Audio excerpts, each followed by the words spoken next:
Hello from Sao Paulo, Brazil. On behalf of Team Alegria, specifically Andre Choma and myself, we would like to offer you our thoughts and conclusions on innovation in Brazil, one of the BRIC countries.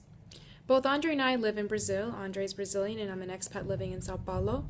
This book, Competitive Advantage of Emerging Market Multinational, begins with chapter 1 on innovation in Brazil. On slide number 3 of our deck, you can see a history on Brazil industrialization, challenges faced, and at what point in time Brazil firms began applying the innovating models. The timeline illustrates a period from the 1930s to 2001.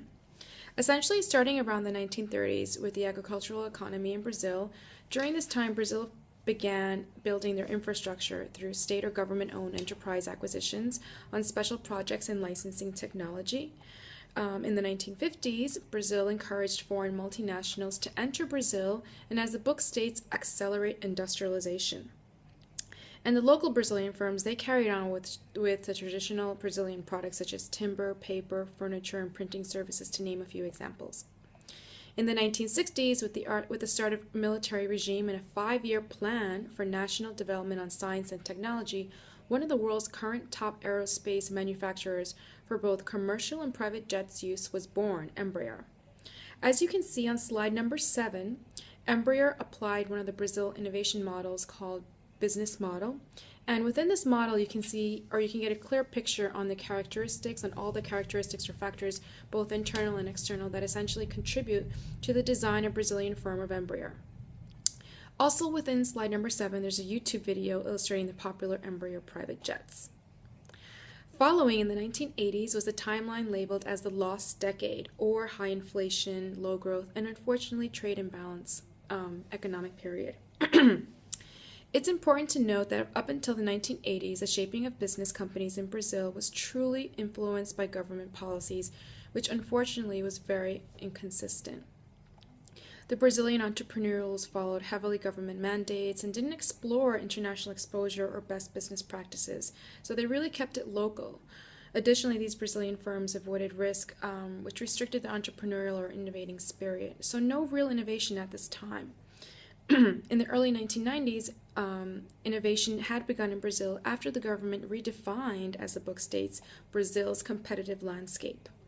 So essentially, 5 innovating models were prioritized by Brazilian firms. Number 1, the commodity model. And on slide number 8, we show Petrobras as the Brazilian firm utilizing this model in a pest analysis. Number 2, sustainable innovation models. Number 3, business models, which I mentioned earlier as Embraer as an example. Number 4, bottom of the pyramid model. And number 5 is the reverse innovations model. On slide number 5 and number 6, we define these innovating models and list respective Brazilian firms that apply these type of innovating models.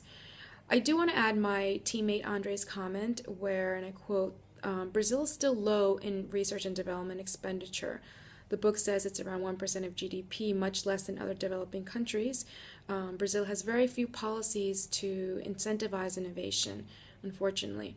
Up until the mid-1990s, Brazilian companies' strategy was to take advantage of favorable economic periods, but without much long-term vision, since the economy was unstable from time to time, or active waiting, as the book states. With the economy opening and stabilizing, different companies started to show up with different strategies and innovations, proving that they could take advantage of the country's situation and background to be competitive in Brazil and abroad.